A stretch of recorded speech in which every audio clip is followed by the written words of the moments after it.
Muito bem, então, oficialmente, boa tarde a todos e a todas. Não é? Eu sou o professor Romildo Barros, do Instituto Federal de Alagoas, do campus Santana do Ipanema, juntamente com o professor Odair. Não é?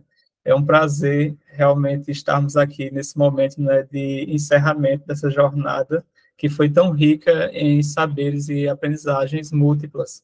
Eu vejo que eventos como esses, né, eles têm o potencial de transformar múltiplas realidades, não só daqueles que estão como ouvintes, mas também de todos que participaram, né, das conferências, dos minicursos, dos simpósios. Então, assim, com uma gratidão enorme, não é, em relação à participação de todos nesse nosso evento. O Odair, ele se empenhou bastante para fazer um evento muito bem feito e, assim, superou todas as expectativas. Nós já esperávamos altas expectativas e ele sempre supera, não é, comprovando aí a sua competência acadêmica profissional. E aí, pessoal, no momento de hoje, antes de começarmos a conferência, eu fiquei analisando aqui sobre a proposta do evento, né, da segunda jornada Leitura, Educação e suas ressonâncias. Eu analisando aqui, Odaí, já que o tema de hoje, né, da conferência, ele vai tratar um pouco sobre intertextualidade, sobre retórica também, o quanto a construção desse evento aqui ele foi muito intertextual, não é? Tem várias referências, né, várias vozes dialogando para a construção desse evento. Então, só para a gente retomar, não é, a proposta, o evento, a segunda jornada Leitura, Educação e suas ressonâncias, nessa edição teve como tema leitura da contemporaneidade, e o intuito é promover debates em diferentes campos teóricos e práticos sobre os substratos que compõem o cotidiano contemporâneo. Então, assim, com certeza a leitura ela foi explorada nos seus diversos vieses, né, nas suas diversas faces, e aí conseguimos dialogar, não é, conversar com a diversidade de pessoas, de estudiosos das diversas áreas. Então é isso, né? Estou muito feliz em ter participado desse evento. Estamos aqui encerrando com chave de ouro com o professor Marcos Vinícius, que hoje vai nos brindar, né, com a sua fala aqui nesse momento de encerramento. Então, antes que o professor comece, né, eu gostaria de convidar o professor Odair, né, como presidente, né, idealizador do nosso evento, para falar um pouquinho também, dar um parecer inicial, as boas-vindas, antes de começarmos realmente a conferência com o professor. Pode ser, professor Odair? Você tem a palavra. Prometo que eu não vou me alongar nem me estender. Gostaria de cumprimentar todos os presentes aqui, professor Romildo, que juntamente comigo esteve na equipe de organização, o professor Marcos por ter aceitado o convite de estar conosco, compartilhar suas pesquisas, todos que se inscreveram e apostaram de uma forma ou de outra no evento, todos que estão nesse momento assistindo e que assistirão a posteriori. Realmente nós imaginamos o evento numa proporção, numa dinâmica, numa configuração, e eu acredito que todas as expectativas, elas foram, sim, extrapoladas pelo número de participantes, pelo número de minicursos e simpósios que nós oferecemos, pelo número de pessoas que estavam circulando, pelos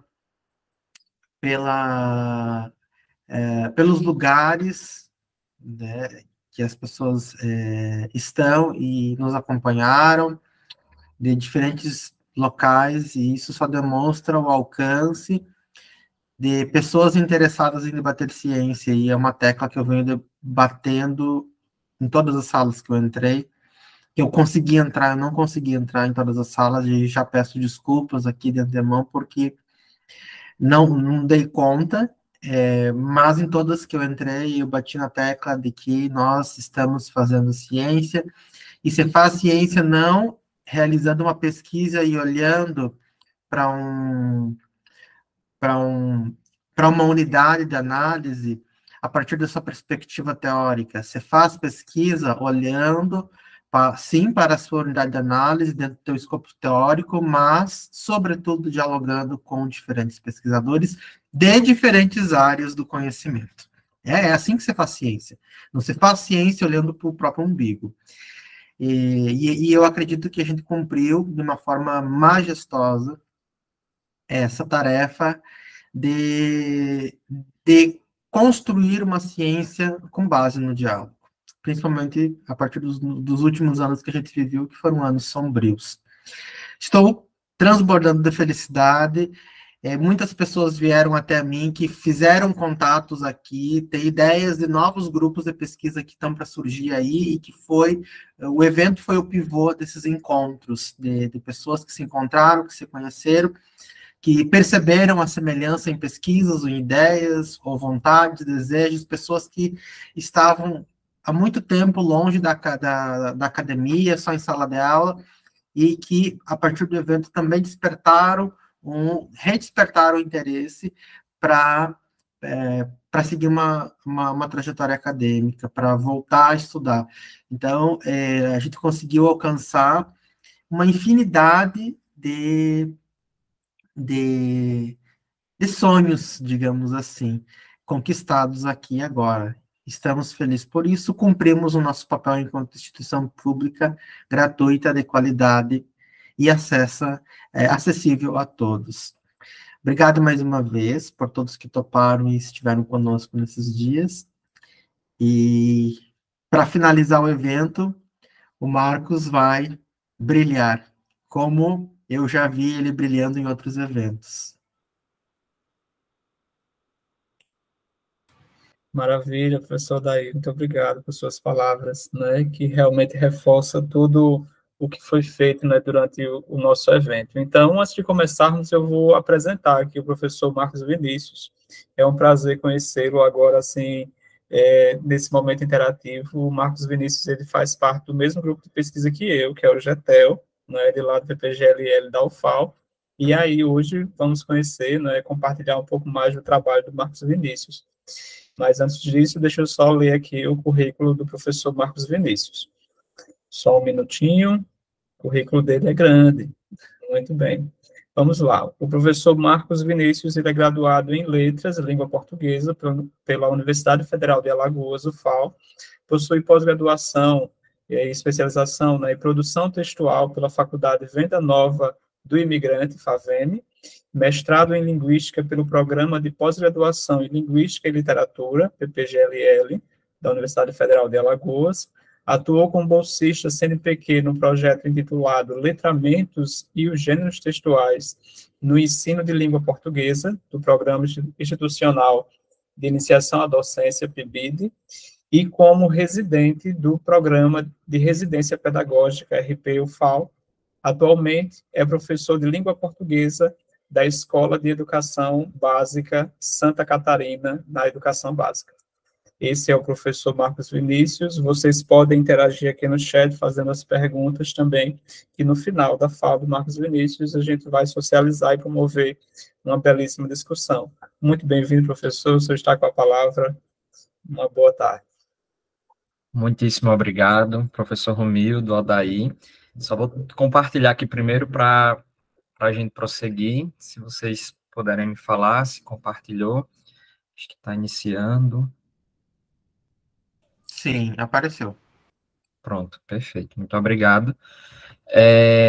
Então, nós vamos começar aqui, né, a nossa apresentação. Antes disso, eu gostaria de agradecer pelo convite, né, pelo convite do professor Odaí, pela mediação também do professor Romildo, né, um prazer, uma honra, até dá um certo nervosismo, né, falar para professores tão grandes, tão renomados, e também para todos nós aqui, colegas, né, colegas de letras, possíveis outras áreas também do saber. É muito bom, né, nós estarmos aqui hoje reunidos para falar, para debater sobre ciência, né, para debater sobre ciência, que é tão importante e tem se demonstrado tão importante mesmo, tão inerente ao contexto que nós estamos hoje em dia, para que nós possamos melhorar também os nossos contextos sociais, políticos, culturais.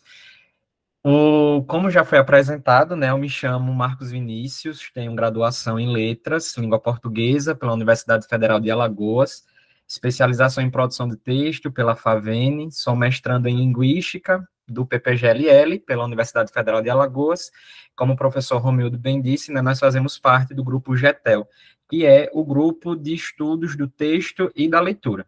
E o título da nossa conferência, né, se chama Entrelaçando Textos, uma investigação sobre intertextualidade e retórica na era digital.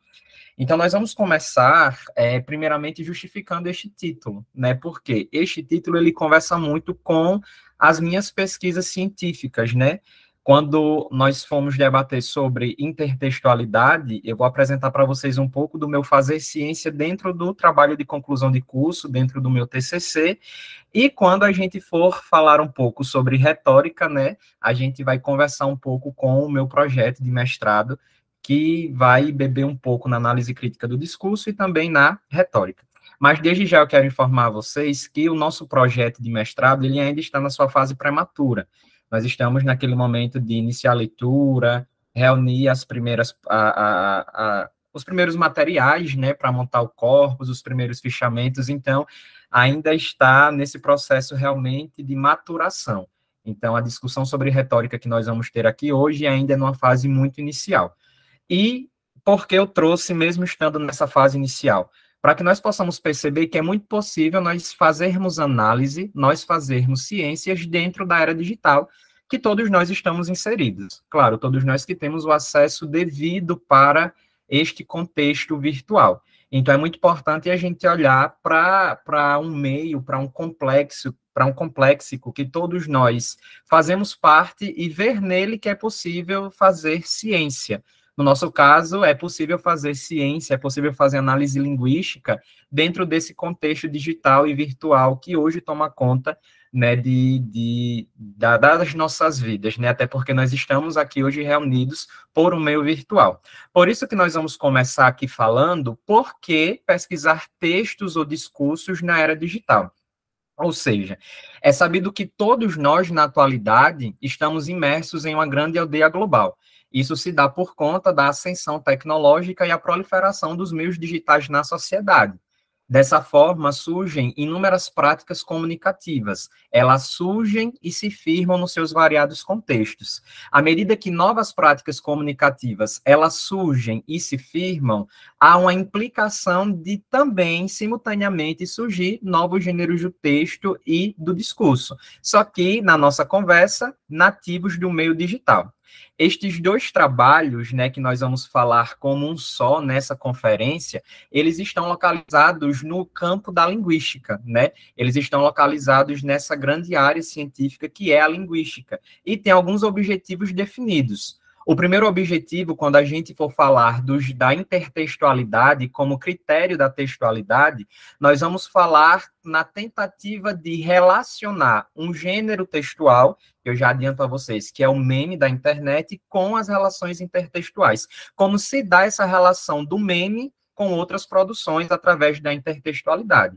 O nosso segundo momento, nós vamos tentar mapear os aspectos retóricos nos discursos de ódio que nós temos na internet. Então, a nossa apresentação ela vai caminhar por esses dois caminhos. E lá no final nós vamos entrelaçar essas duas pesquisas, esses dois olhares que tem a era digital como ponto comum. E por que trabalhar, né, também com a era digital, com o mundo virtual? Porque ele oferece terreno fértil para as pesquisas que elucidam, no nosso contexto, práticas textuais e retórico-discursivas. Pois nesse contexto digital, nessa era virtual, esse mundo ele pode evocar vários aspectos dessas áreas do saber, manifestadas nas mais populares mídias e plataformas digitais, como Facebook, Twitter e Instagram. Já que nessas plataformas digitais, os gêneros do texto e também do discurso, eles possuem uma interação altamente participativa, como afirma Marcuski. E, obviamente, nós estamos provando isso agora. Quando o professor Romildo perguntava de que local nós estamos, nós somos, aí eu também estava acompanhando no chat, tem gente de Pernambuco, do Sul, a maioria do Nordeste, de locais diferentes, e isso é prova da interação participativa que a tecnologia ela pode nos oferecer hoje em dia.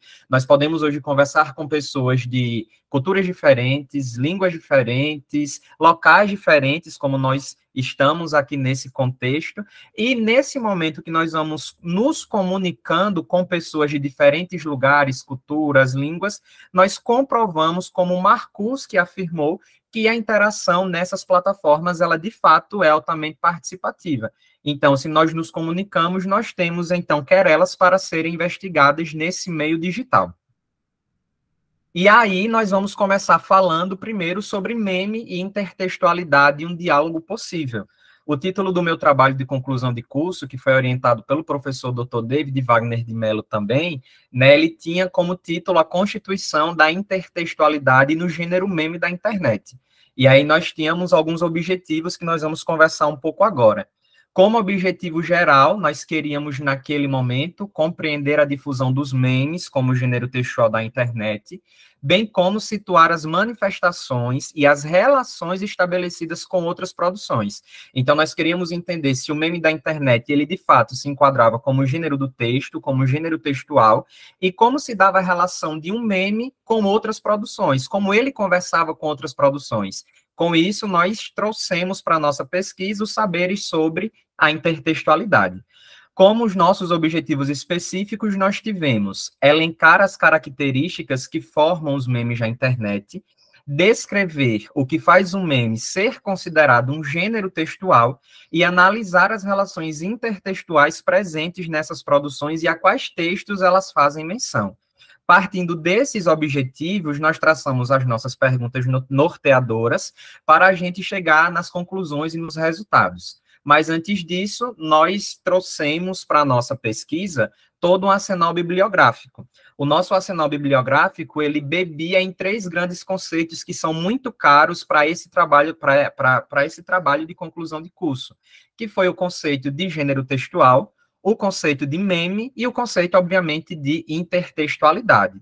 E nada melhor do que a gente recorrer em Marcuski para a gente entender qual é o conceito de meme aplicado à nossa realidade.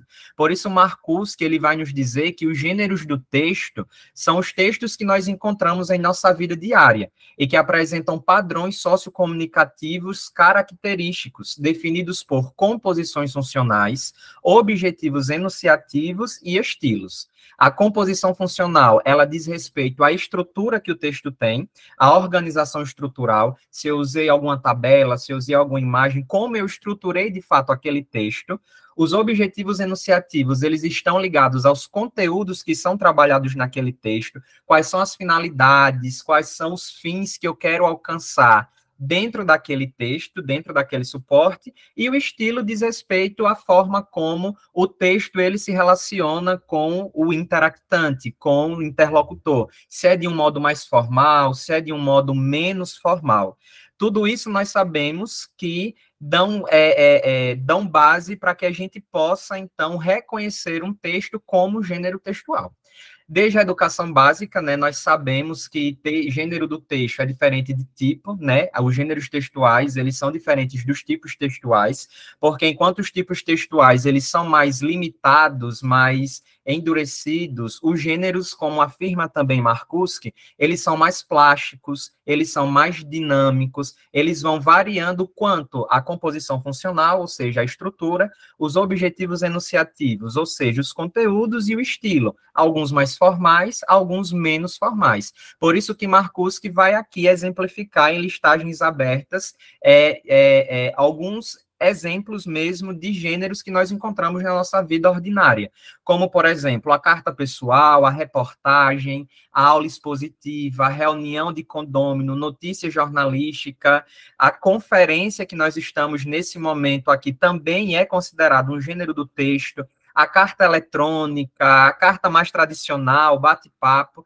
Então, todos esses exemplos de texto são considerados para Marcuski gêneros textuais, porque eles apresentam padrões sociocomunicativos definidos por composições funcionais, os seus objetivos e os seus estilos. Por isso que nós podemos chegar à conclusão que gênero textual são todas as nossas produções, quer escritas ou quer orais, que nós encontramos na nossa vida comunicativa. É muito importante também a gente ter em mente que nós não podemos escolher um gênero textual de forma aleatória. eu tenho primeiro que entender quais são os objetivos que eu quero alcançar, qual é o propósito comunicativo que eu quero chegar dentro daquela conversação, dentro daquela comunicação, e tendo muito claro os objetivos, os propósitos, eu terei aí uma base para escolher qual gênero textual vai casar melhor com aquela comunicação que eu quero firmar com o meu interlocutor. Então, nós aqui em Marcuski bebemos no conceito de gênero textual. O segundo conceito, que é muito importante, obviamente, é o conceito de meme da internet, já que nós estamos querendo entender como se dá a constituição da intertextualidade nos memes. Por isso que a palavra meme, ela vem da palavra grega mimese, que significa imitar. Pela primeira vez, esse termo ele foi cunhado pelo biólogo Richard Dawkins, na década de 70, na sua obra O Gene Egoísta. E aí Dawkins ele vai definir meme como unidade de transmissão cultural ou a unidade de imitação, ou seja, como um vírus no sentido de replicação informacional. E aí, na obra O Gene Egoísta, Dawkins ele faz justamente um trocadilho com a palavra gene e meme, porque enquanto o gene ele compartilha informação genética de um corpo para outro corpo, o meme ele compartilha informação cultural de uma mente para a outra mente, a fim de acontecer justamente essa viralização em tempo real e de modo que todos eles tenham conhecimento daquele texto, daquela narrativa memética que se estabelece em variados contextos. Além disso, para um meme sobreviver no mundo virtual, de acordo com Recoeiro, eles precisam ter 3 características muito delimitadas e definidas. A primeira característica é a longevidade, que diz respeito ao meme permanecer por muito tempo na internet, a fecundidade, que diz respeito ao meme gerar outras produções, e a fidelidade, que diz respeito a essas outras produções manterem uma relação fiel com o texto-fonte. E aí nós comprovamos, de acordo com Melo Júnior, Moraes e Santos, que o meme ele é sim um gênero do texto. Ele é um gênero textual e virtual, porque eles têm a capacidade de expor e argumentar situações humanas por meio de discursos empíricos vividos ao longo do tempo. E se nós pegarmos lá o viés de Marcuski, nós vamos encontrar nas narrativas meméticas as composições funcionais, os objetivos enunciativos e os estilos, comprovando, então, que os memes eles podem ser considerados gêneros textuais. E aí nós entendemos que a memética é a corrente formal que estuda o meme. E um ponto muito importante da memética é que ela vê o ser humano não somente como um agente de reprodução textual, mas ela vê o ser humano como um agente que pode transformar a realidade e transformar também o texto. Então, o ser humano ele não passa as informações que chegam até ele para as outras pessoas. As informações chegam até ele e no ato comunicativo ele tem a capacidade também de transformar essas informações e passar adiante, recontextualizar, assim nós podemos pensar. Eu trouxe para vocês aqui, né, um dos primeiros memes que viralizaram aqui no Brasil. Eu diria, na verdade, que a primeira gama de memes que viraliza no Brasil se dá por volta de 2008, meados ali de 2008, 2010. Os primeiros memes, eles tinham, de fato, essa configuração que nós vemos aqui. Eles ficaram conhecidos como Rage Comics, que, na verdade, era uma tirinha que contava uma história cotidiana, uma história do nosso ordinário, e no último quadrinho dessa tirinha, né, na última parte dessa tirinha, existia ali uma quebra de expectativa.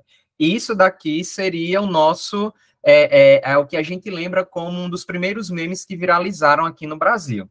Nós vemos que os personagens das Rage Comics, eles têm meio que a face um pouco deformada. Eles também têm um nome, são as Rage Faces. E eles são feitos, né, esses exclusivamente que vocês estão vendo aí em tela, eles eram feitos lá em 2008 em softwares como, por exemplo, a Microsoft. As pessoas usavam aqueles aplicativos mais tradicionais, hoje tudo evoluiu para fazer essas narrativas meméticas. E aí nós temos o seguinte: véi, tenho vontade de ter muito dinheiro. Isso eu tenho de sobra. O quê? Dinheiro? Não. Vontade. E aí nós vemos que no último quadrinho lá, no finalzinho dessa narrativa memética, acontece essa quebra de expectativa. A quebra de expectativa era uma característica, e eu ainda ouso dizer que ela é uma característica muito forte nos memes da internet, nesse gênero textual e virtual. E aqui nós chegamos no terceiro conceito, que foi muito caro para o desenvolvimento do nosso TCC, que é o conceito de intertextualidade. Esse conceito ele surge na crítica literária com Júlia Kristeva, na qual ela estava apoiada no dialogismo bakhtiniano, que via um texto como um mosaico de citações de vários outros textos. E ainda apoiado no dialogismo bakhtiniano, nós percebemos que a intertextualidade é um dos critérios da textualidade que considera toda a produção de um texto um elo de referências entre os outros textos. De maneira mais simples, a intertextualidade é a conversa entre textos. Quando nós percebemos que o texto-fonte, ele pode conversar, estabelecer relações com outras produções também. Como a intertextualidade é um critério da textualidade muito rico, muito dinâmico, nós vemos que ela precisa ser dividida em algumas relações constitutivas. E eram essas relações constitutivas que nós analisamos nos memes da internet. Quais eram as intertextualidades ou a intertextualidade mais evidente que nós achávamos dentro das narrativas meméticas dentro desse gênero textual. Por isso também que nós evocamos os estudos de Cavalcante, apoiado em outros autores, já que ela sugere, a partir de outras perspectivas, a divisão das relações intertextuais. Então, nós temos a intertextualidade subdividida em dois grupos. Intertextualidade de copresença, que se subdivide em explícitas, com a citação e a referência, e implícita, com plágio e alusão, e a intertextualidade de derivação, como a paródia, o travestimento burlesco e também o pastiche. Então, até esse primeiro momento, nós nos detemos em intertextualidade e meme, que foi ali a nossa primeira perspectiva em 2021 para o nosso TCC. O que nós vamos falar um pouco agora é sobre a retórica e o ódio na internet. Como eu falei no início, tudo que eu vou falar aqui está nessa fase ainda inicial, né? Porque nós estamos amadurecendo muitas ideias no nosso mestrado, nós começamos esse ano, né? Acredito que no mês de março, abril, a gente já está fazendo algumas leituras, buscando já formar o nosso corpus, né? Nós já publicamos, inclusive, o professor David e eu, né, o pré-projeto em uma revista do evento que aconteceu em Teresina, no CIARD. Então, mesmo assim, ainda está nessa fase inicial aqui para a nossa discussão. Então, quando a gente fala, né, partindo para essa outra perspectiva de retórica e ódio, mas ainda no contexto virtual da internet, nós chamamos recueiro para dizer que as redes sociais, elas não ligam apenas aparelhos eletrônicos, mas, sobretudo, elas ligam pessoas. E as pessoas são conectadas na internet através da linguagem. A linguagem que, para Ferreira, pode representar o ódio e o amor, a raiva e a calma, o poder e o medo, a esperança e o desespero, o perdão e a culpa, a alegria e a tristeza.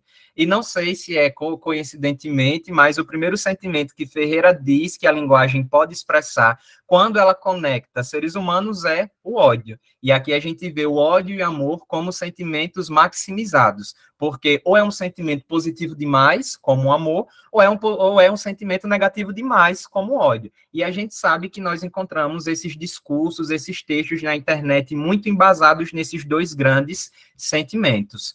Quando nós partimos para os objetivos da nossa dissertação de mestrado, nós pensamos inicialmente em analisar como a retórica e os aspectos críticos do discurso são utilizados nos discursos de ódio em ambientes digitais, especialmente nas redes sociais, investigando os aspectos retórico-críticos empregados para desumanizar, estigmatizar ou marginalizar grupos minoritários, junto com os impactos dessas práticas no contexto real. Porque nós devemos pensar que a nossa análise, a nossa pesquisa, assim como toda pesquisa científica, ela deve não ficar só nos muros da universidade, pelo menos eu penso dessa maneira. A sociedade, ela tem que ser também, ela tem que ganhar com a pesquisa que a gente realiza lá. Então, se nós estamos discutindo o discurso de ódio na internet, nós estamos também tentando, nesse projeto, vislumbrar ações para que os seres humanos, de fato, eles se conscientizem a não praticá-lo intencionalmente ou até também não intencional, de maneira que não se queira a priori. Como objetivos específicos, nós temos identificar os traços que compõem os discursos de ódio na internet, observando quais são os mais recorrentes na proliferação dessa prática discursiva, descrever como se constrói a argumentação no interior do plano discursivo do ódio e a adesão ou compartilhamento desses discursos, e apresentar os aspectos retóricos encontrados no discurso de ódio, refletindo sobre eles. O nosso projeto de pesquisa, ele tem como título Análise de aspectos retórico-críticos em discursos de ódio na internet. Só que para a nossa conferência, a gente vai dar uma ênfase muito maior para a retórica, a priori, do que para os aspectos retórico-críticos, né? Críticos, desculpa. Porque eles se relacionam. Acredito que na apresentação do Fábio ontem, eu também estava no simpósio, ele disse que já está tentando também relacionar essas duas áreas do saber. Tem como elas se relacionarem, mas como nós estamos nesse início de caminhada, nesse princípio, a gente aqui vai dar uma ênfase maior para os aspectos retóricos nos discursos de ódio que nós encontramos na internet. Aqui está o nosso arsenal bibliográfico para falar sobre discurso de ódio. Nós vamos beber em 4 conceitos muito importantes. O primeiro conceito, obviamente, de discurso. O segundo conceito, de tecnodiscurso. O terceiro conceito é o próprio discurso de ódio, o que é isso, e também, e não menos importante, os conceitos sobre retórica. Para falar sobre discurso de ódio, na verdade, para falar sobre discurso, nós vamos beber em Coutinho, quando ele diz que o discurso é o uso interativo da língua. Então, a gente não entende o discurso como somente uma produção com aspectos linguísticos, mas vai muito além. O discurso é a língua numa prática social, ou seja, é quando a língua ela está em processo interativo entre os interactantes.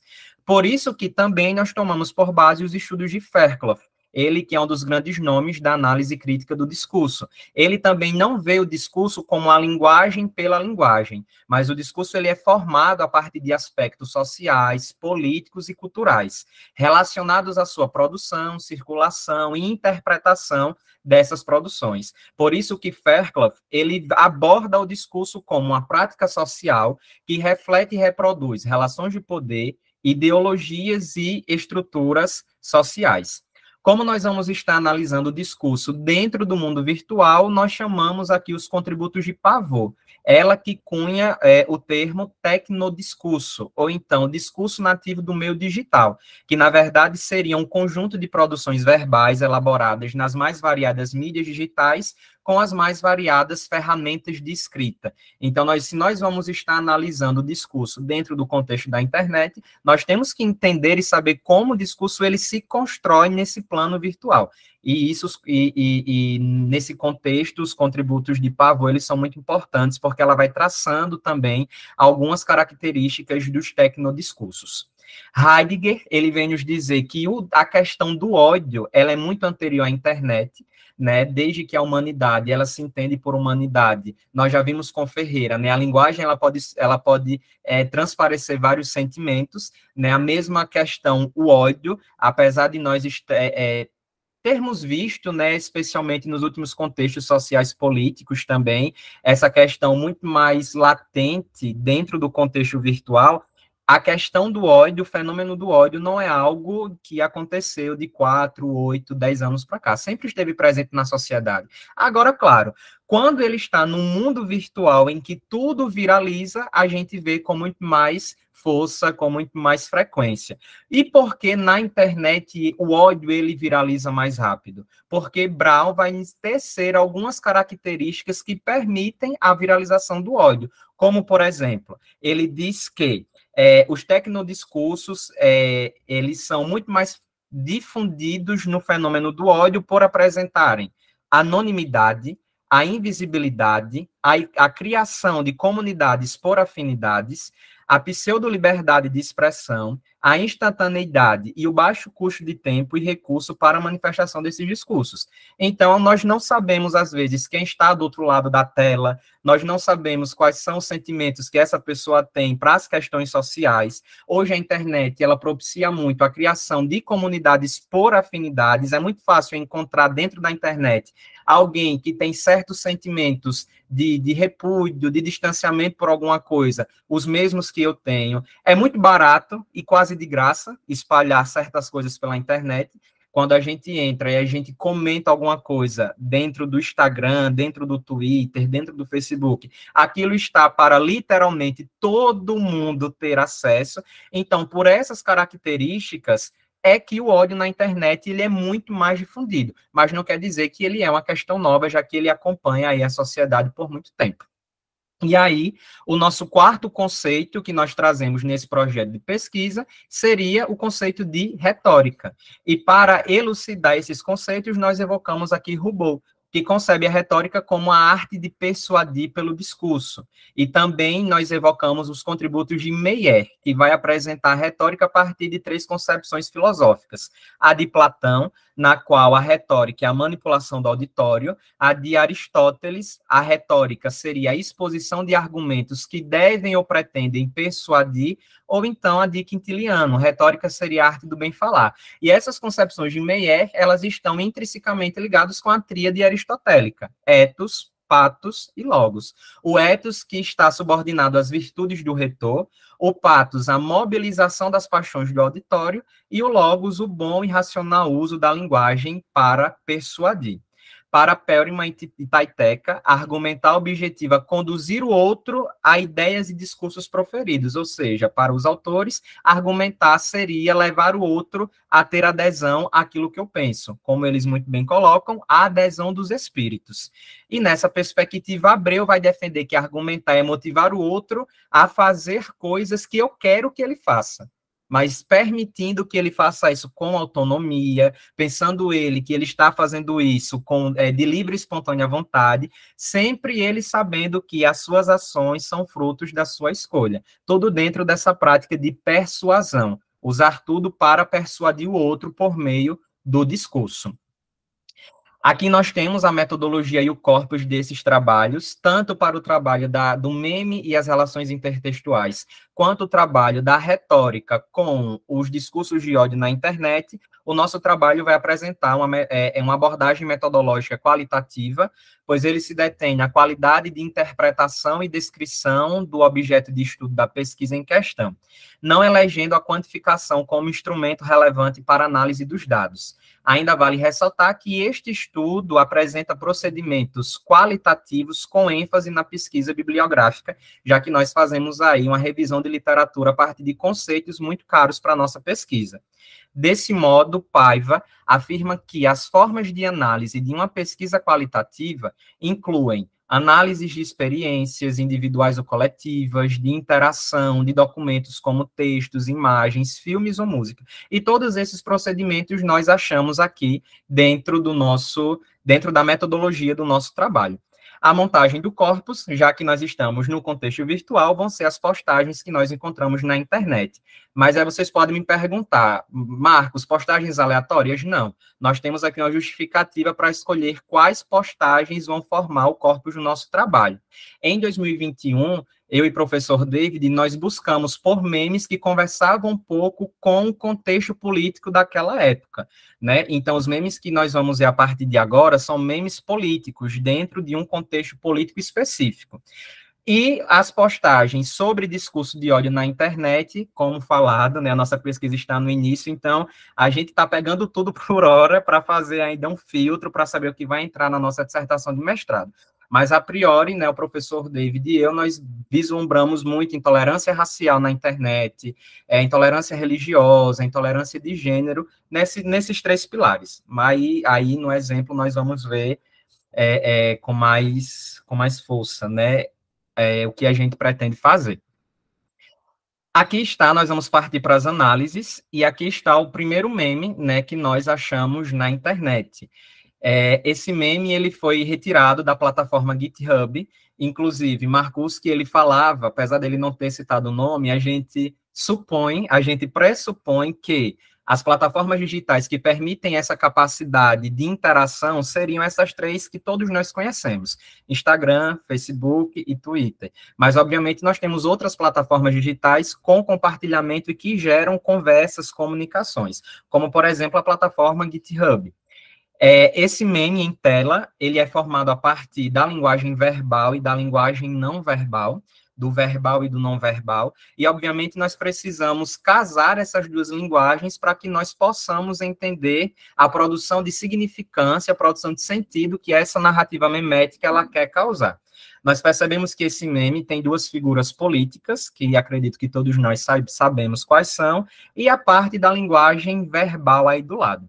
E aí nós temos o seguinte: na natureza nada se cria, nada se perde, tudo se transforma. E parece que as imagens, elas vão como se fosse uma linha do tempo, saindo do preto e branco para o passado, indo para uma foto mais colorida representando o futuro. Aqui nós temos, obviamente, uma relação intertextual muito clara, muito direta, muito explícita, porque essa narrativa memética como um todo, ela conversa com a grande frase do célebre Antônio de Lavoisier, que inclusive já está citada no próprio meme. Na natureza nada se cria, nada se perde e tudo se transforma. Então aqui nós temos uma relação intertextual de copresença. O que é a relação intertextual de copresença? É quando no texto, no nosso contexto, no meme, nós identificamos explicitamente o texto-fonte. O texto-fonte, a referência, quem foi que citou. Então, aqui nós temos uma intertextualidade de copresença por encontrar no corpo do texto a frase de Antônio de Lavoisier.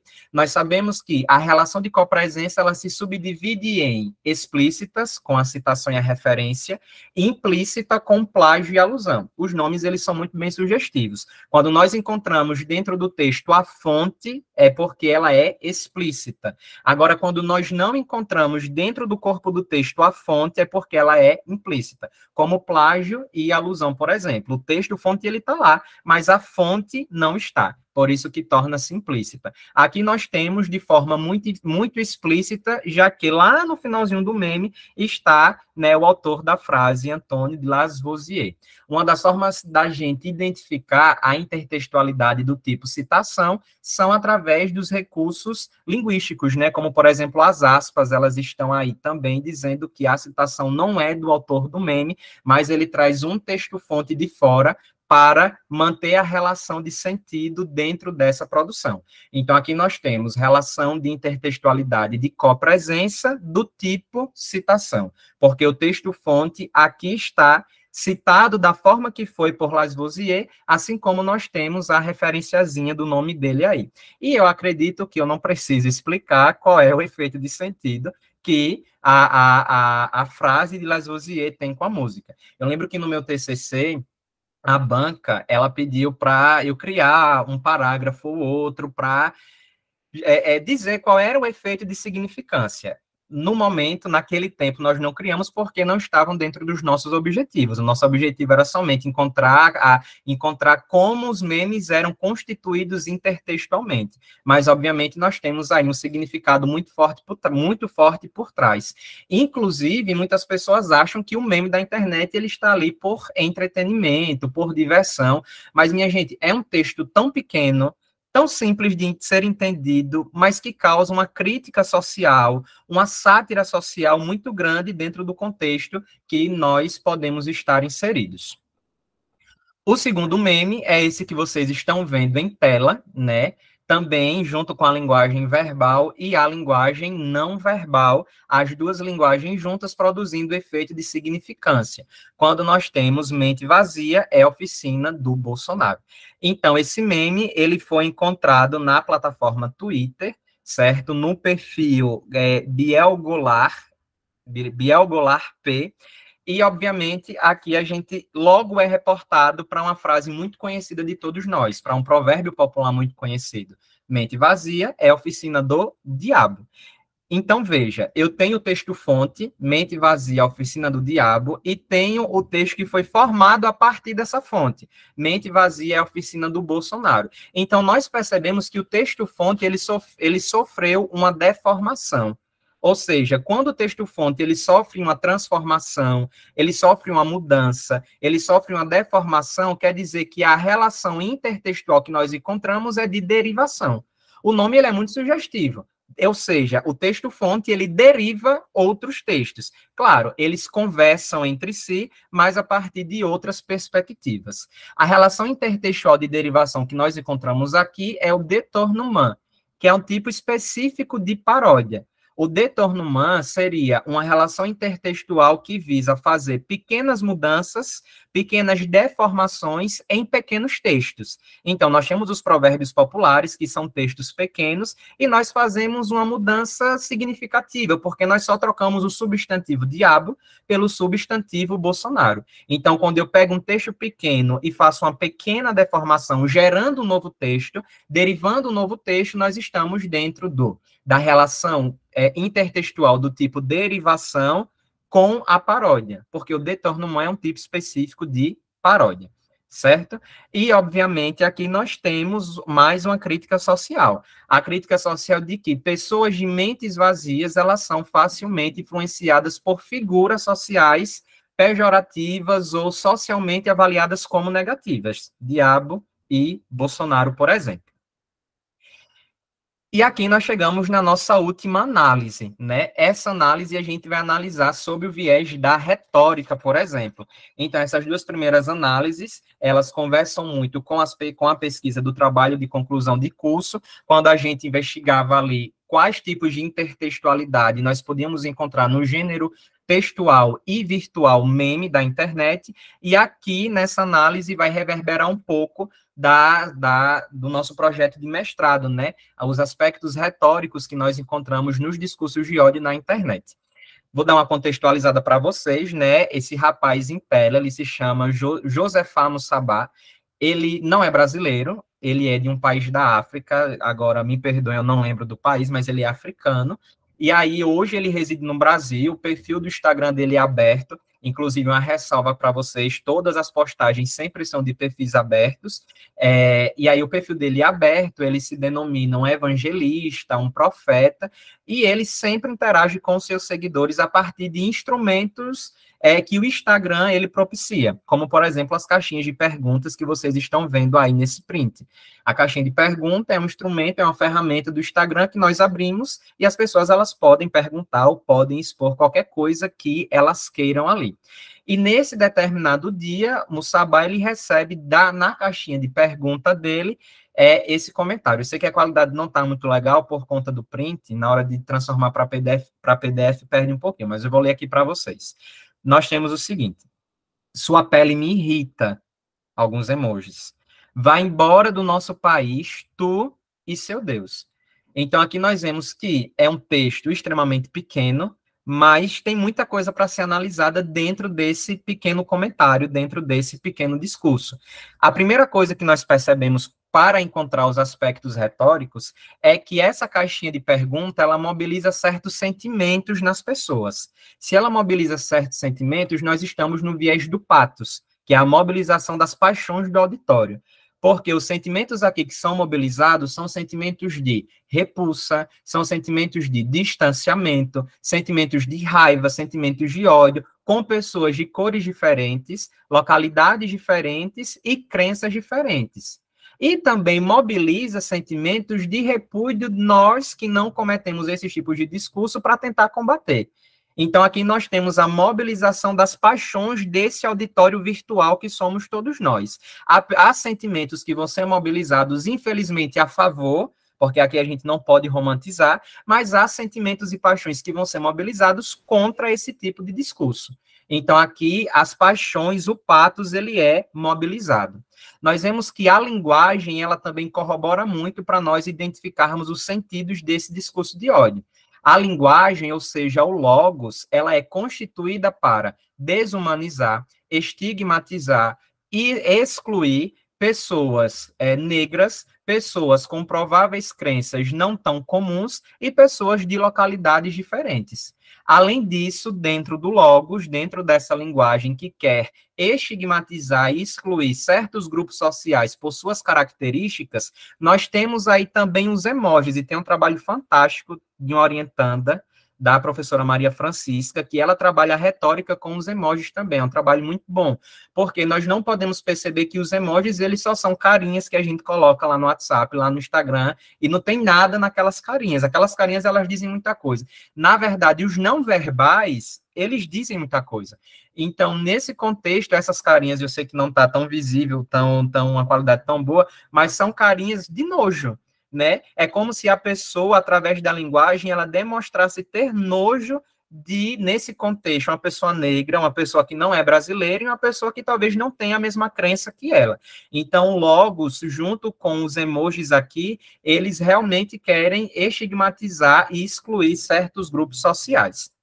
Aqui também nós encontramos o anti-ethos, da pessoa que escreve, da pessoa que coloca esse discurso nessa caixinha, porque a pessoa ela não é ética para com Mussabá, né, para com Josefá Mussaba, aliás, desculpa, porque nós vemos aqui um anti-ethos racista, sua pele me irrita, nós vemos um anti-ethos xenófobo, vai embora do nosso país, e nós vemos também um anti-ethos a partir de uma intolerância talvez religiosa, né, vai embora do nosso país, tu e seu Deus. Ainda aqui a gente vê até uma confusão linguística também, porque a gente tem uma confusão da segunda pessoa e da terceira pessoa, vai embora tu e seu Deus. Então, aqui também tem essa confusãozinha linguística que nós podemos encontrar.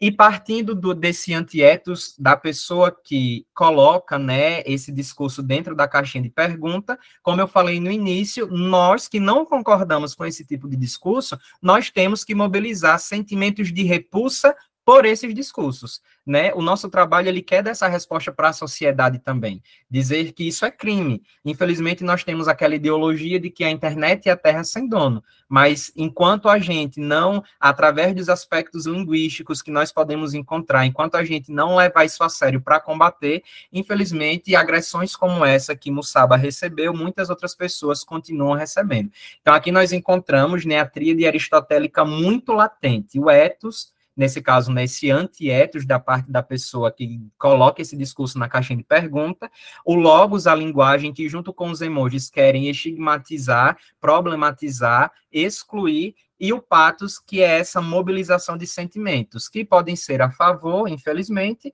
mas o que nós queremos é que sejam sentimentos contra, para que nós possamos combater essas práticas discursivas dentro da internet, que não fica só na internet, mas que sempre refletem nas estruturas sociais.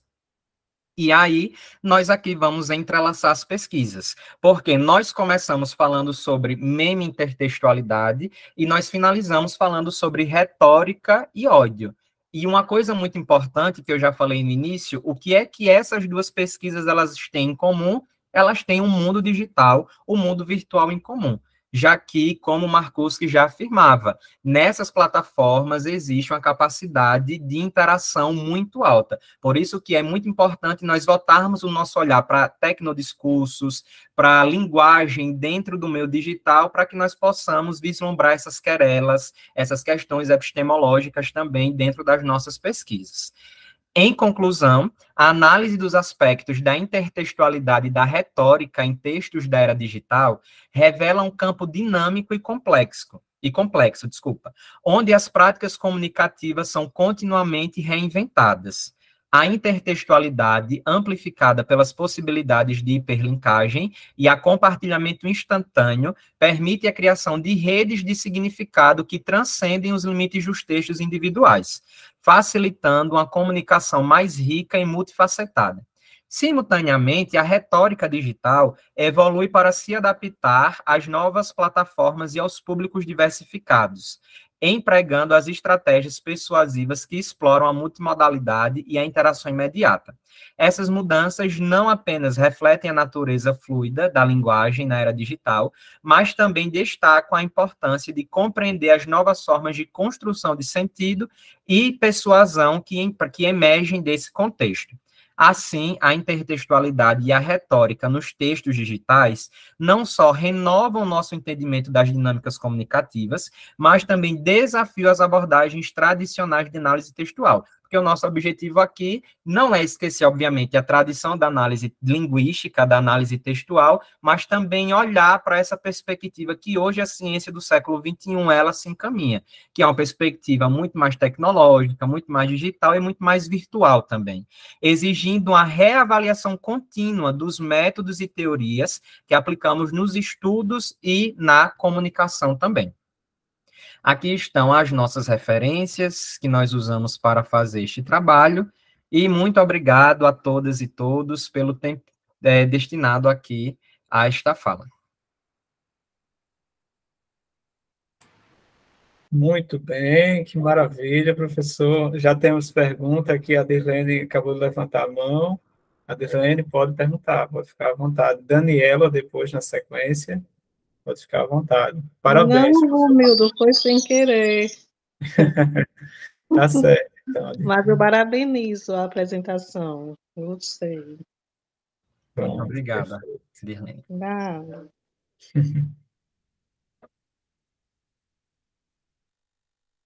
Quem mais levantou a mão, pode perguntar, viu? O microfone está aberto, está disponível aí. Vocês podem fazer perguntas aqui no chat também. Deixa eu dar uma conferida aqui no chat.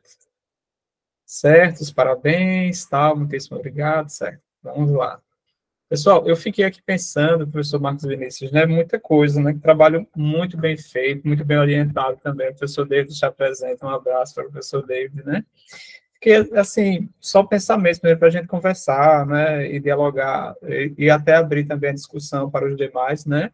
Sua pesquisa é muito importante ao discutir e analisar o discurso de ódio na internet, né? Porque a pessoa percebe, principalmente nessa época, em ano político, né? Você percebe que há essa rivalidade, e aí, por mais que seja um gênero, entre aspas, inocente, né? O meme, ele há uma carga de significado muito grande, né? E as pessoas saem compartilhando e sabe que, ao compartilhar, você está defendendo a ideia daquele meme ali, né? Por mais que seja engraçado, quando você toma uma posição e diz assim, enfim, seja da análise 1, da análise 2, da análise 3, você acaba tomando partido, né? Você vai mostrar aquilo que você está defendendo ali. Então, é muito interessante para que os alunos reflitam também sobre isso, né?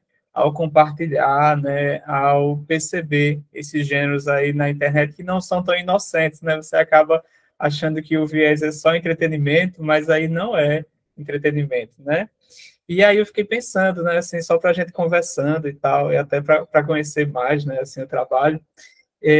Fiquei analisando, né, quando nós trabalhamos no terceiro ano com os meninos, né, de redação e tal, e investimos muito na questão do repertório, né, e aí a gente conversa sobre intertextualidade, fazer retomadas a outros textos e tal, né, e aí poderia falar um pouquinho mais, né, sobre essa relação entre intertextualidade, repertório, né, e aí eu fiquei também conversando só para estender um pouquinho mais a discussão, enquanto o pessoal prepara aqui as perguntas, né?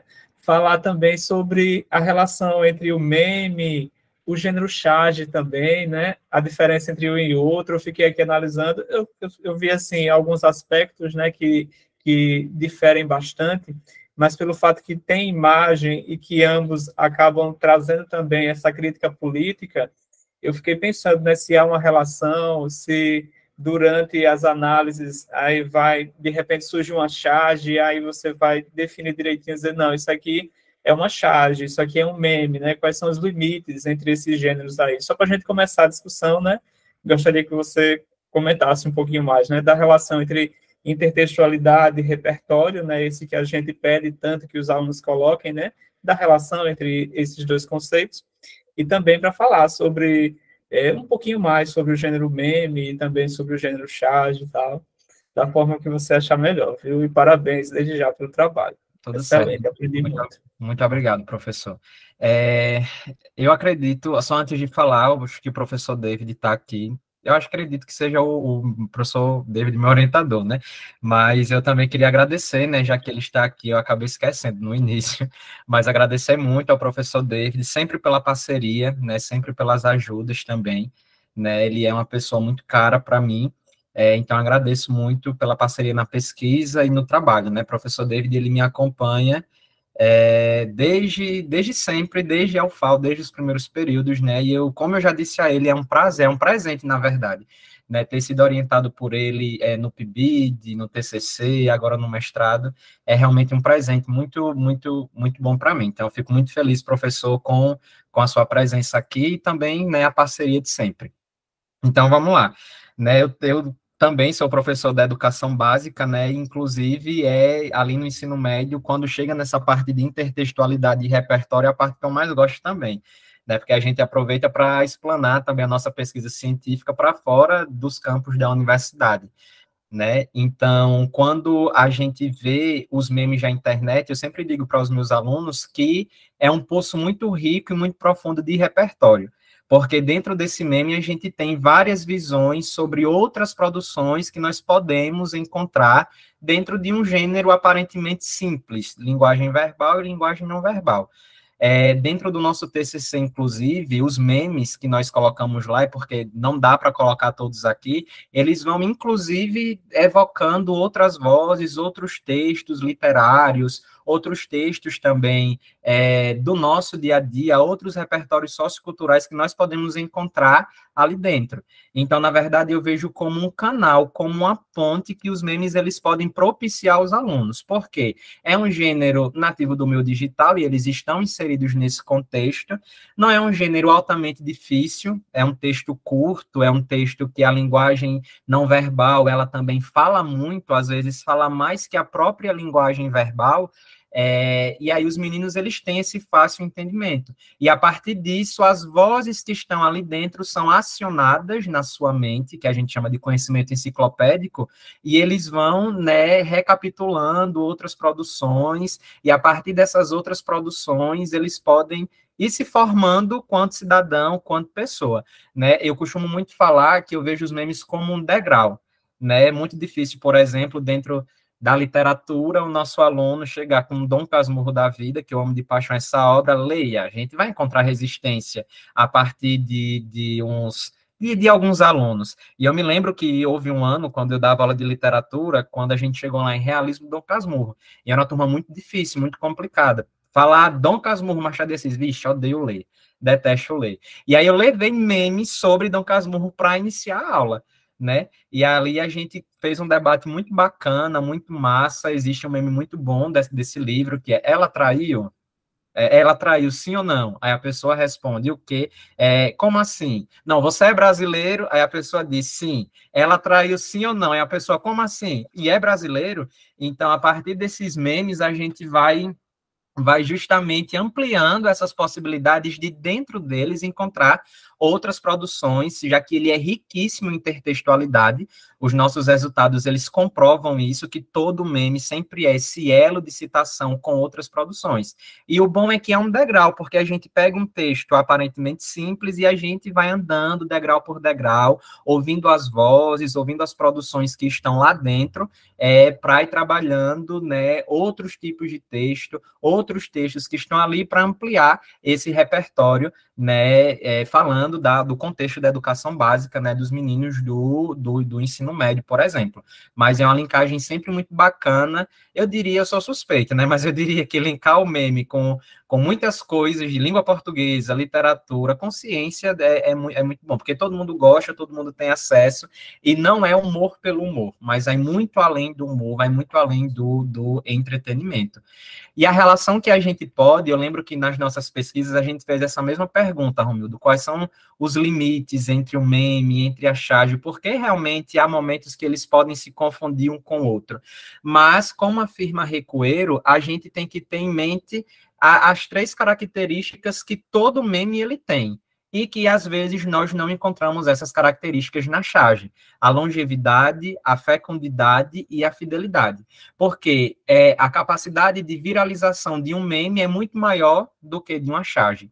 Os dois vão trabalhar com a linguagem verbal, com a linguagem não verbal. Às vezes a charge ela pode estar dividida ali em alguns espaços, em alguns quadrinhos, o meme nem tanto. Os primeiros memes, eles surgiram como se fosse uma charge de fato, mas hoje nós temos memes só com a linguagem não verbal, nós temos o meme com a imagem com texto, nós temos o meme com os quadrinhos, são variados. Por isso que a gente fica muito na concepção de Recoeiro. Então, para o meme, ele de fato ser meme, ele precisa estar no mundo virtual e se manter por muito tempo no mundo virtual, ter a possibilidade de, a partir dele, criar outras produções e também essas outras produções se manterem se manterem fiéis ao texto-fonte, vamos dizer assim.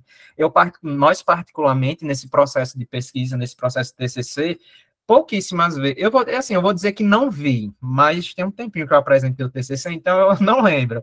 Mas a gente não viu, por exemplo, a charge a partir dela ser reinventada. É muito comum a gente ver a charge como ela é, a charge original, ali, estampada. Isso não acontece com os memes, porque o meme, ele já pode vir, inclusive, de outras produções. Quando a gente vê um meme na internet, aquele meme que a gente está vendo, a gente não sabe se aquela é a primeira produção dele ou se ele já veio de outras produções também.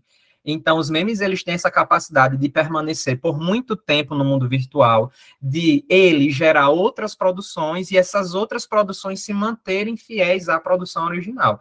A charge, não, ela vai ter essa linguagem verbal e não verbal, mas a gente não consegue, com precisão, pelo menos, encontrar simultaneamente essas três características, como afirma Raquel Recoeiro.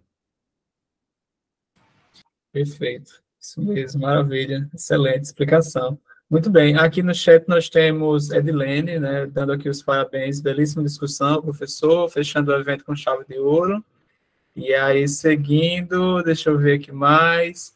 Kelvin também deu os parabéns e disse aqui: essa discussão é importantíssima no meio digital, no qual estamos inseridos. Você é brilhante. Você foi brilhante. Muito bem, deixa eu ver se tem mais perguntas aqui. Kelvin falou aqui: nós, como professores, devemos fazer com que nossos alunos sejam não apenas leitores, mas também críticos. Isso é importantíssimo para um bom entendimento. Perfeito, Marcos. É isso mesmo, Kelvin, porque a pessoa percebe, né, que o meme, ele não tem essa mensagem estanque, né? Sempre alude a essa criticidade, né, a esse leitor crítico, não é isso mesmo, Marcos Vinícius? Pode comentar aí a respeito dos posicionamentos aqui de Kelvin. Isso mesmo. Eu na verdade, no início, eu não lembro se eu cheguei a comentar com o professor David na época, né? Mas eu acredito que não. Mas quando a gente decidiu trabalhar com meme, eu particularmente fiquei muito temeroso, porque antes de se deter realmente nos estudos, de vê-lo como gênero textual, de vê-lo como um texto crítico, eu ficava, mas meu Deus, como é que eu vou fazer um TCC com meme? O povo vai ver, vai rir da minha cara.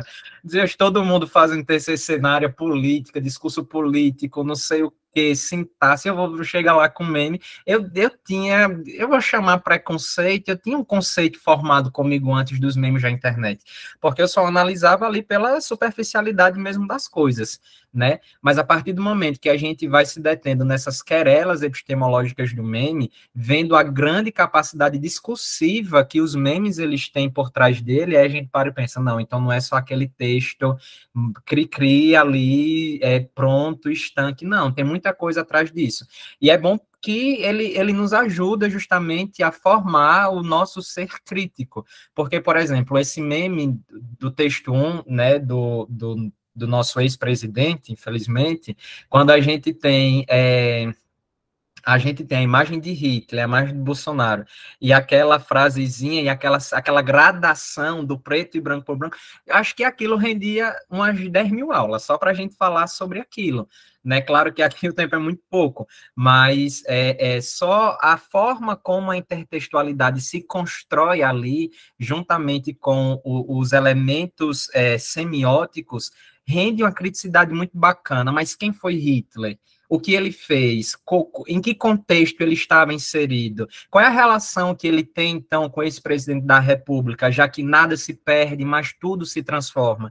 Então, existe uma criticidade muito grande por trás desses memes eita, quase que não sai, desses memes mesmo, né? E por isso que levar isso para estudantes de educação básica é muito bacana, porque a gente sabe, infelizmente, que muitos alunos hoje têm lá a informação sempre prontinha na internet, com inteligência artificial, com isso, com aquilo outro, e a gente pegar algo da internet que eles estão inseridos e colocar na realidade deles, eu acredito que seja pontos ganhos, né? Porque a gente vai estar na linguagem deles, no contexto deles, e aí a gente começa a trabalhar essas questões mais críticas, mais científicas, para que eles possam perceber que é possível a gente pesquisar, a gente fazer ciência, a gente ser um ser crítico dentro da era digital também. Maravilha. Tem aqui a participação do Jardiel Melo, que é também sobre isso que você acabou de comentar, né?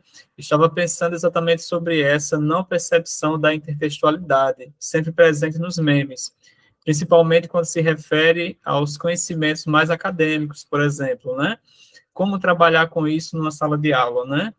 Mas sua explicação agora contemplou o meu pensamento. É isso mesmo, né? Do desafio que é trabalhar com um gênero tão crítico, né, inovador, que é o meme. E aí, só para a gente conversar um pouquinho mais, eu fiquei pensando aqui, Marcos, também, sobre esse nosso ensino e a análise na concepção retórica, que ela é totalmente contextual. Aí, por isso que ela permite também ver essa rede, né, intertextual do gênero meme. Então, assim, foi uma escolha teórico-metodológica muito pertinente de você fazer essa análise que é quase do discurso, né? E aí você vê o discurso de ódio nos memes, né, na esfera digital, que tem todas as suas nuances, e aí casar com a análise retórica, né, principalmente ali com a tríade aristotélica, né? Foi muito boa a sua escolha, né? Assim, muito bem orientada também. E aí é interessante quando nós começamos a mostrar para os alunos que há outras nuances do texto, né? Que o texto ele nunca é totalmente novo e exclusivo. Então, assim, a sua pesquisa ela tem uma aplicabilidade muito interessante ao ensino de língua portuguesa, né? Mas é exatamente isso. Jéssica tem uma participação aqui também, ó, 3h20. Eu uso muitos memes nas minhas aulas de sociologia. Olha aí, tá vendo? É interdisciplinar. A resposta dos alunos, a provocação é bastante efetiva, né? Então, muito interessante aí. Pode comentar, professor. Isso, eu conheço Jéssica, minha amiga de Caruaru. Ela botou Caruaru, mas ela tá morando em Arapiraca, viu? Eu não gostei disso não, Jéssica.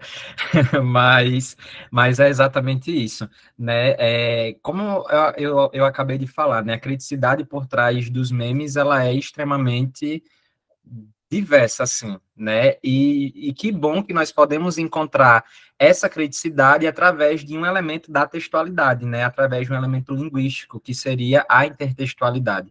Eu diria, inclusive, que se não fosse a presença da intertextualidade, talvez os memes eles não teriam essa alta crítica, esse alto efeito de significância, esse alto efeito de sentido. Então, eu vejo muito como esse critério da textualidade é totalmente constitutivo, tem que ser totalmente constitutivo, né, nas narrativas meméticas, para que, de fato, os alunos, os leitores, todos nós possamos compreender qual é a mensagem, de fato, que se passa ali. Né? Eu já tive a oportunidade também, como eu falei agora há pouco, de levar alguns memes para trabalhar com os meninos, né, seja em aulas de literatura, ou até mesmo em aulas de oralidade também, e colocar lá os memes e eles ali compartilharem os seus saberes, e eu concordo 100% com a Jéssica, né? A resposta sempre é muito provocante, a participação sempre é muito efetiva, né? Porque, como eu falei, é um gênero novo, é um gênero que está no contexto deles e tem muitas nuances por trás, de fato, a serem analisadas. Então, é uma aposta muito bacana. Né? Eu e o professor David, a gente ainda não viu essa questão, mas quem sabe juntar todo esse arsenal bibliográfico, Romildo, mesmo como você falou, e encontrar alguns memes que tenham a presença desse discurso de ódio e fazer toda essa análise textual da intertextualidade, da tríade aristotélica, desses o ethos, patos e logos, e as subcategorias também, né, que ethos, patos e logos ele tem. Então, é um caminho que dá, de fato, para a gente conversar, para a gente entrelaçar mesmo, né, já que esse é o tema da nossa conferência, né, o entrelaçamento desses olhares, dessas perspectivas aí científicas. Pois muito bem. Antes de encerrar, ainda tenho aqui só uma observação para a gente fechar com chave de ouro, principalmente sobre a análise 2 que você apresentou aí, que ela alude a um provérbio, né? E aí casa muito bem com aquilo, pronto. Após a minha fala, já tem o professor David também escrito aqui para falar, né? E aí casa muito bem quando você apresentou o conceito de intertextualidade e também da relação entre outros gêneros, né? Que seria a intergenericidade, né? Isso mesmo. E aí o seguinte, porque você tem um meme, né, que ele alude a um provérbio, que é um gênero anterior, que ele já é muito conhecido por todos, né, está ali na memória discursiva daquelas pessoas que estão utilizando ali o meme, né, enquanto isso daí, ele está muito explícito mesmo a questão do discurso de ódio, porque, por exemplo, quando coloca assim, mente vazia é oficina do Bolsonaro, né, especificamente. Então, ao propagar aquele meme ali, o ataque ele não vai ser somente para o Bolsonaro especificamente, mas sim para os seguidores, né? Então, veja como é que isso daí ele cria o ambiente mesmo de ódio, de disputa realmente, né? E aí que a pessoa percebe que no mundo político, muitas vezes as pessoas, né, nós eleitores, né, acabamos propagando, então fazendo uma campanha, de certo modo, né, gratuita, de acordo com os ideais que defendemos, né, e tal, enquanto que os políticos eles estão lá ganhando sobre essa campanha gratuita que a gente faz, né? Mas assim, muito interessante, né, colocar essa relação entre outros gêneros, né? Eu tenho o meme, que é um gênero novo, e ele alude a um gênero que é conhecido, né, que o auditório universal já tem apropriação e consegue perceber de maneira muito rápida, né, essa mensagem e o ataque, que não é somente da pessoa que foi citada, que estava com a placa ali, mas sim dos seguidores, né? Achei muito interessante a análise 2 aí. Se você quiser comentar um pouquinho mais sobre ela, mas tem aqui a participação do professor David também. Pode falar, professor David. Oi, Romildo. Romildo, acho que vocês não conseguem me ver, porque no notebook aqui a câmera está com algum problema que eu não consigo resolver, mas eu passei aqui só para prestigiar aqui a apresentação do Marcos, né? Parabéns, Marcos, pela apresentação. Romildo, obrigado pela acolhida, né? Ontem teve a apresentação do Fábio também, que é um trabalho bem interessante sobre os aspectos retóricos do discurso da deputada Erika Hilton, né? É interessante, eu não pude entrar ontem, na hora que ele estava apresentando, peço até desculpa, viu, Fábio, por não ter conseguido prestigiar sua apresentação, e aqui eu peguei na metade do Marcos, Então, o Marcos apresentou aí o trabalho de TCC dele, né, e fez uma junção com o que ele está desenvolvendo agora, né, com a questão do discurso de ódio, que, como eu vi aqui as pessoas falarem, né, de fato a internet é aquilo que ninguém mais entra na internet, né, Romildo e Marcos e demais. A gente vive online o tempo inteiro, né? É tanto que se você tiver sem internet por algum minuto, parece que está lhe faltando alguma coisa. Então, o ser humano parece que a vida dele se estende ao virtual o tempo inteiro. E na internet a gente tem aí as pessoas na certeza da impunidade, falando em nome da liberdade de expressão, falando o que quer e o que não quer. E aí tomara que se consiga regular essa questão para que as pessoas mantenham o respeito, né? Então quando a gente já vê uma postagem no perfil aí da Gazeta Web, por exemplo, que é local nosso aqui, então qualquer postagem você vai logo nos comentários e tá lá um show de horrores, né? Um show de ódio destilado. Então as pessoas elas estão assim, é sobre o prazer, qualquer coisa é motivo de ódio. Então, como é que o ódio, como diz Ferreira, é representado pela linguagem? Quais aspectos retóricos que são materializados linguisticamente existem ali, né? As pessoas elas estão atentas a isso. Então, todas as vezes que eu quero, inclusive, interagir, eu escrever algo, às vezes eu escrevo, termino apagando, porque eu fico refletindo, isso aqui vai contribuir positivamente para a discussão ou não? Né? E às vezes a gente tem muita ansiedade de querer digitar, os dedos nervosos ali para tentar interagir de uma maneira, e às vezes não vale a pena. Então, se não é uma contribuição, se a sua interação lá não vai ser tão positiva, então é melhor você, no máximo, dar uma curtida em algo que já lhe contempla. Mas é isso, é um trabalho do Marcos, é bem interessante, o Marcos está iniciando bem, como ele falou, a gente publicou aí na revista de Portugal já sobre esse tema, essa análise do Josefá, eu acho que é isso, aquele rapaz, né, que uma caixinha, ele abre uma caixinha no Instagram e as pessoas começam a atacar, impressionante como isso está se tornando corriqueiro e banal, né, das pessoas não respeitarem o outro, né, não entenderem que nós vivemos numa diversidade, ser humano é ser diverso o tempo inteiro, né, das variadas diversidades que nós somos. Mas é isso, sem me alongar, porque a palestra é do Marcos, e só passei para realmente parabenizar, Marcos, parabéns pela apresentação, né? Fiquei, Romildo, só como apreciador mesmo assim, né, de ver o orientando lá, né, dando uma aula bonita, viu? Mas é isso, viu, Romildo? Obrigado pela acolhida e que tenham aproveitado aí a fala do professor Marcos, né, que é o bom, Romildo, de nós sermos professores da área de licenciatura, que a gente forma colegas, né? E é isso, e sem estrelato nenhum, eu acho que a nossa função social é essa, formar colegas, né? E que isso seja, eu aprendi com a professora Francisca, como você, e aí o Marcos já é um fruto disso, e mais adiante o Marcos também vai fazer isso, né? Adiante, vai formar outras pessoas. E é isso, ser professor é o tempo todo, tá nesse processo contínuo de formação. Então, obrigado, né, pelo espaço aqui. Maravilha, professor. Nós que agradecemos imensamente pela sua participação, né? E pelo trabalho muito bem orientado e pesquisado aqui do Marcos Vinícius, né? O pessoal percebe, né? Esse empenho. Então, Marcos Vinícius, eu deixo aí você fazer uns comentários finais, enfim, está aberto também, né, a palavra para aqueles que queiram ainda tirar suas dúvidas, falar um pouco aqui com o Marcos Vinícius. Aproveitem, né? Estamos caminhando aqui para a nossa reta final, não é? Mas é isso, Marcos Vinícius está com a palavra.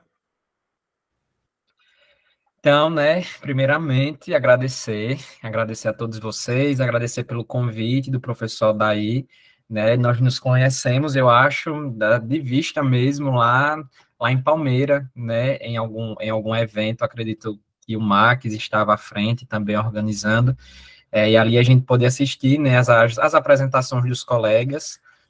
Agradeço também ao professor Romildo, né, já li algumas coisas do senhor, muito bom, muito pertinente, né, nós vermos trabalhos, né, de pessoas que têm essa linha de raciocínio muito parecido com a nossa, né, acho que a gente fica mais seguro, né, para pesquisar, principalmente nós que estamos iniciando, né, nessa carreira acadêmica, né, nesse degrau acadêmico um pouco maior que a graduação.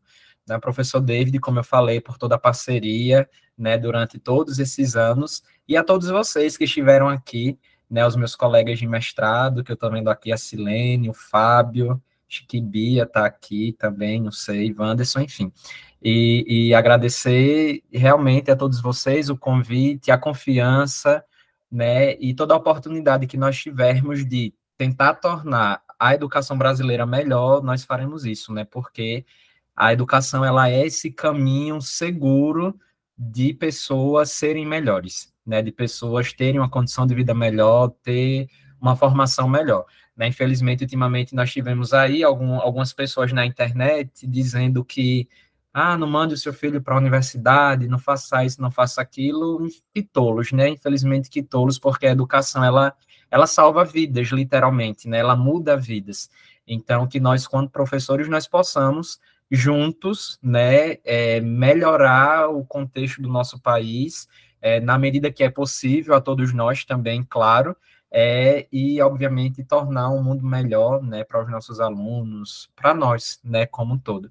Então, que nós possamos sempre ter esse olhar muito, muito sensível, né, para a nossa realidade, para a nossa educação como um todo. Então, também, para não me delongar mais, eu quero só agradecer, né? Só gratidão mesmo pelo convite, pela confiança, e precisarem de mim, estou por aqui. Muito bem. Antes de encerrar oficialmente, né, porque quem vai encerrar vai ser o professor Daí, né, como presidente aqui do nosso evento, né, e membro ativo aqui do Grupo Lê, né, e idealizador, né, eu só gostaria de retomar, né, exatamente a fala do professor David, quando ele falou isso, né, que o ser humano é ser diverso, e o nosso evento, ele propiciou, né, esses diversos olhares ali, diversas abordagens, e que bom, né, que eu tive a oportunidade aqui de prestigiar o Marcos aqui e aprender um pouco mais, e coincidência ou não, encerramos aqui com alguns aspectos retóricos, que são aspectos que eu gosto muito de estudar, de ler, de aprender sobre eles. Então, é isso, agradecemos de verdade a participação de todos vocês, não é? Foi um evento muito bonito, eu aprendi muito. Professor Daí, você está com a palavra, pode ficar à vontade para encerrar esse momento, e é isso. Sou muito grato, muito obrigado, professor Marcos Vinícius, muito obrigado, David, muito obrigado por todos que participaram do nosso evento. Um grande abraço para todos. Então, novamente, eu gostaria de agradecer o Romildo, a todos que compuseram a comissão organizadora do evento. Gostaria de agradecer aos 590 inscritos em diferentes atividades no evento, de diferentes lugares do país e dos diferentes continentes, porque não sei se chegou, né, aos simpósios, mas a gente teve alguns inscritos dos Estados Unidos e da África, Angola e Guiné-Bissau. E acho que ninguém imaginava que o evento teria essa proporção. Então, agradecer a todos os inscritos, organizadores, a todas as pessoas que compuseram as mesas e as conferências. Marcos, muito obrigado pela excelente e pela brilhante reflexão, fechando com chave de ouro essa jornada intensa de atividades. E a gente encerra aqui agora, mas não se fecham as portas, ao contrário, se abrem muitas portas, como eu disse no início, e intersecções entre grupos de pesquisa, e a formação de outros tantos. Parceria, que é um espaço de fazer ciência com os iguais e com os diferentes. Obrigado a todos, um bom sábado, e nós nos encontramos nas esquinas virtuais da vida e dos cotidianos.